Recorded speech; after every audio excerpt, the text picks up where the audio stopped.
ஒரு நாளைக்கு 1200 கோடி ரூபாய் வருமானம் பார்ப்பவர் ஒரு கிளிக்காக தெரு தெருவாய் அலைந்து 3 நாட்களுக்கு பிறகு கண்டுபிடித்து நிம்மதி பெருமூச்சு விட்டு கொஞ்சி விளையாடிய காட்சி இணையத்தில் பரவி வருகிறது. பன்னீர் உலகின் கிங் என்று அழைக்கப்படும் மில்கி மிஸ்ட் நிறுவனர் சதீஷ்குமார் ஈரோட்டில் தான் ஆசையாய் வளர்த்த ஆப்பிரிக்கன் கிரே பேரட் 3 நாட்களாக காணாமல் போயுள்ளது.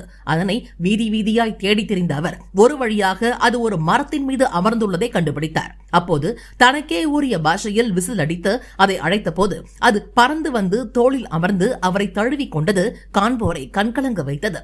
3 நாட்களாக தேடி திரிந்து கண்டுபிடித்த அதனை தன்னுடன் காரில் அழைத்து சென்ற போது உன்னை கண்டுபிடிச்சிட்டேன் பாத்தியான்னு கொஞ்சி விளையாடியவாறே நிம்மதியாக அழைத்து சென்றார்.